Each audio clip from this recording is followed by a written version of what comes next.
I wouldn't tell anyone that. All the people outside know is that I said I wouldn't tell anyone that. They have no idea what that was in response to. Yeah, generally speaking. So in lieu of writing a new poem for the New Shit Slam, I decided to catalog my top 10 responses to trolls on the internet for June of 2024.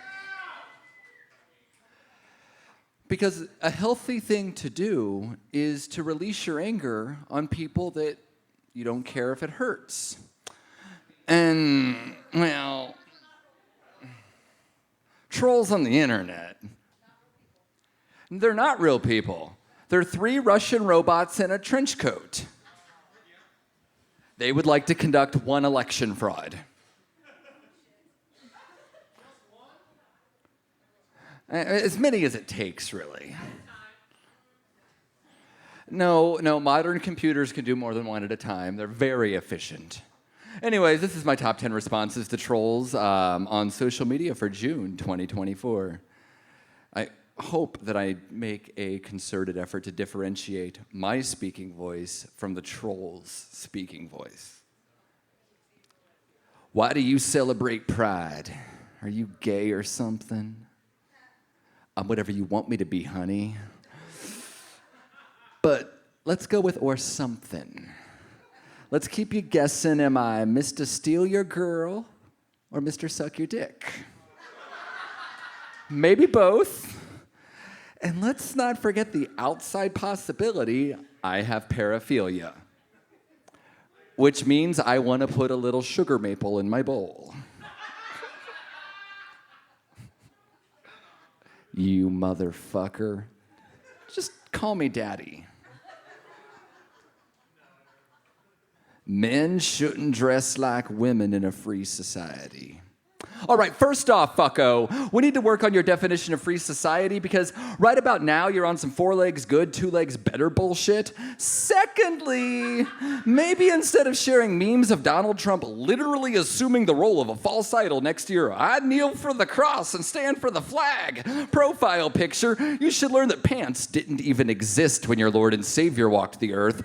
High heels were worn by men when first introduced, and there were laws that prevented women from wearing pants in public in this country until after World War I because they might just make women look too masculine. So, those jeans your wife has that make her ass look super cute were as acceptable 125 years ago as a man wearing a dress is today. So show your dedication to being an American traditionalist and tell her you want her looking like Little House on the Prairie from now on. Drag shows indoctrinate children.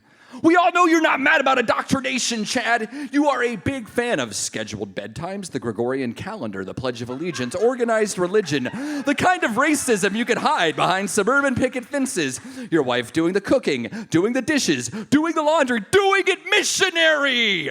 Telling your daughters they can never date while helping your son sharpen a pocket knife that put notches in his bedpost. And perhaps your worst crime, you listen to Kid Rock with your children in the car.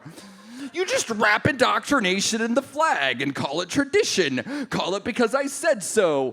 Call it Father Knows Best. Chad, just admit you've been drowning in internalized homophobia since your dad beat the hell out of you when he saw the cover of seminal 1980s hair metal band Poison's Look What the Cat Dragged In on your dresser and thought you were gay.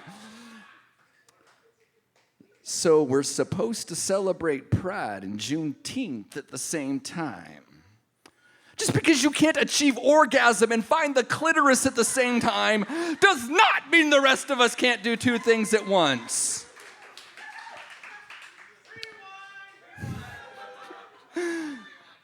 Oh, so we're supposed to celebrate Pride and Juneteenth at the same time. Just because you can't achieve orgasm and find the clitoris at the same time doesn't mean the rest of us can't do 2 things at once.